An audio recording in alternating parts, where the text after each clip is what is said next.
నమస్తే, welcome to SR6 news. Mancherial జిల్లా కేంద్రంలో మంచిర్యాల జిల్లా ప్రెస్ క్లబ్ లో మాల మహానాడు రాష్ట్ర అధ్యక్షులు జూపాక సుధీర్ అధ్యక్షతన నిర్వహించారు. ఈ సమావేశంలో ముఖ్య అతిథిగా జాతీయ అధ్యక్షులు పసుల రామ్మూర్తి హాజరయ్యి సుప్రీంకోర్టు జడ్జిలు ఎస్పీ వర్గీకరణ తీర్పును తప్పు చేశారన్నారు. మేము ప్రాణాలు అర్పిస్తాం, ఎస్సీ వర్గీకరణ అడ్డుకుంటామని, ఎస్సీ వర్గీకరణ విషయంలో కేంద్ర రాష్ట్ర ప్రభుత్వాలు పునరాలోచించుకోవాలన్నారు.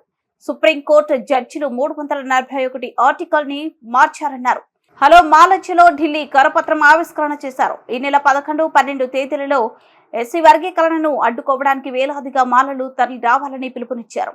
ఈ సమావేశంలో జాతీయ కార్యదర్శి కాసర్ల యాదగిరి, సీనియర్ నాయకులు సభని రాజనర్సు, రాష్ట్ర కార్యదర్శులు దేవరపల్లి మధుబాబు, గద్దర తిరుపతి, బెల్లంపల్లి నియోజకవర్గం అధ్యక్షులు ఎరుకల శ్రీనివాస్, మంచిర్యాల జిల్లా రెడ్డి రమేష్, జిల్లా కోశాధికారి కారం కృష్ణంరాజు తదితరులు పాల్గొన్నారు. అందరికీ జై భీమ్. ఈరోజు మన మంచిర్యాల జిల్లా కేంద్రంలో చలో హలో మాలా చలో ఢిల్లీ పాంప్లెట్స్ రిలీజ్ చేయడం జరిగినది. ఈ ఢిల్లీ ప్రోగ్రామ్ను ప్రతి మాల బిడ్డ ఢిల్లీకి వచ్చి పెద్ద ఎత్తున అక్కడ నిరసన కార్యక్రమాలు చేయవలసిన బాధ్యత ప్రతి మాల బిడ్డపై ఉంది.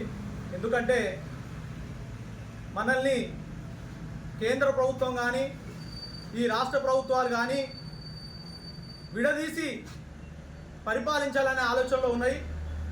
మనము వారికి తగిన విధంగా గుణపాఠం చెప్పకపోతే ఈ రాష్ట్ర ప్రభుత్వాలు, ఈ కేంద్ర ప్రభుత్వాలు మనల్ని అంటే అంబేద్కర్ కంటే ముందు ఏం జరిగిందో ఆ విధంగా చేయాలని ఆలోచిస్తున్నాయి. కాబట్టి వారికి ఇప్పుడు కాదు ఎప్పటికైనా మళ్ళీ అంటే గుర్తుండే విధంగా మనము తగిన విధంగా వారికి గుణపాఠం చెప్పవలసిన బాధ్యత మనందరిపైన ఉన్నది.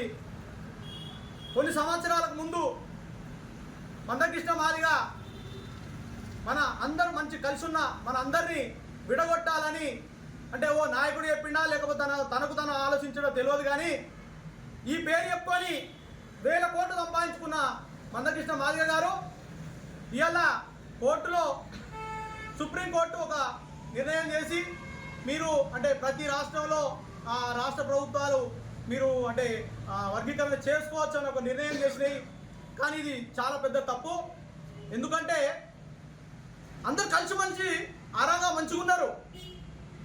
ఏవైతే అంటే రాష్ట్రాల్లో కానీ దేశంలో కానీ కలిసి ఉండి వాళ్ళకు రావాల్సిన రిజర్వేషన్ని ఏ విధంగా తీసుకోవాలో తీసుకున్నాయి.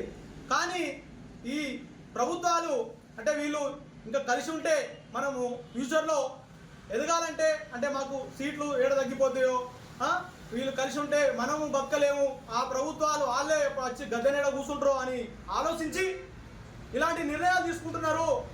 దీన్ని ప్రతి ఒక్కరూ బాగా ఆలోచించి ప్రతి ఒక్క మాలబిడ్డ ఇంటింటికి ఒకరుగా వచ్చి ఢిల్లీలో ఈ కార్యక్రమాన్ని విజయవంతం చేసి వీళ్ళకు తగిన విధంగా మనము గుర్తించే విధంగా చూపించాలని తెలియజేసుకుంటూ